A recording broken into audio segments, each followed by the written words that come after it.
saya Gita Oktaviani dan teman saya Aisyah Zahra. Di sini kami ingin menjelaskan sedikit mengenai materi sumber hukum Islam. Apa sih sumber hukum Islam?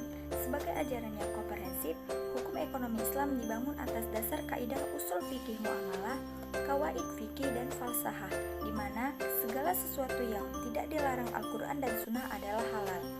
Menghindari peningkatan kesejahteraan seseorang dengan cara batil atau merugikan orang lain. 1. Sumber hukum dari Al-Quran ialah sumber hukum yang abadi dan asli, merupakan amanat yang sesungguhnya yang disampaikan Allah melalui ucapan Nabi Muhammad SAW yang bersifat universal, abadi, dan fundamental. Untuk membimbing umat manusia sebagaimana dijelaskan dalam Quran Surah Ar-Rum 39 dan Quran Surah Al-Baqarah 278. 2.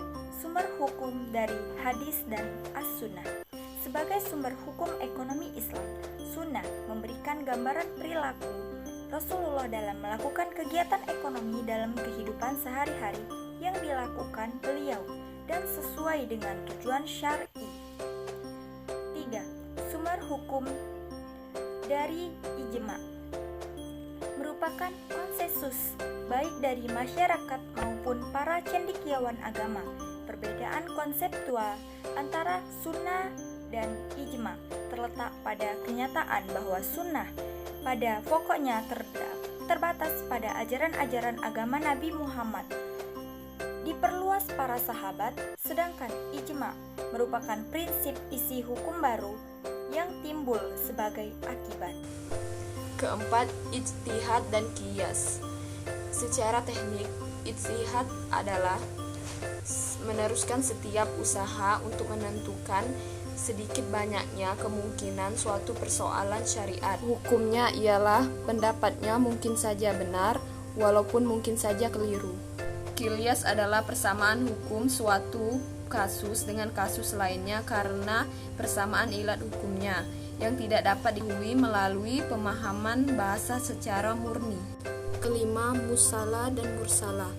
Tidak ada ketegasan hukum dalam Al-Quran dan hadis sehingga kita dapat melihat apakah lebih banyak musalatnya atau murdaratnya. Yang keenam adalah istishad dan istishad. Istishad adalah memperlakukan hukum yang berlaku atau kembali ke hukum yang asli sampai terdapat dalil yang menunjukkan perubahannya. Sedangkan istishad adalah menghitung-hitung sesuatu dan menganggapnya kebaikan menurut akal pada mujtahid. Ketujuh, urf. Urf adalah adat istiadat atau kebiasaan yang sudah menjadi adat istiadat tetapi tidak menyalahi aturan Islam. Norma-norma dalam ekonomi Islam adalah norma-norma perilaku. Pertama, implikasi norma-norma dalam sistem Islam cenderung mendua dalam beberapa sumber tekstualnya yang sering dijadikan sandaran dalam tataran praksis.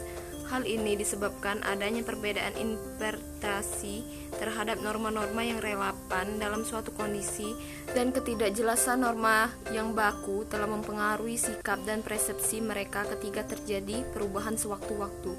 Oleh karenanya, harus ada rancang bangunan prinsip keadilan yang sama dan efisien berikut aplikasinya. Kedua, penerapan norma-norma Islam dalam masyarakat modern harus senantiasa memperhatikan hubungan timbal balik antara ukuran besar kecilnya komunitas dan efektivitas norma altruisme.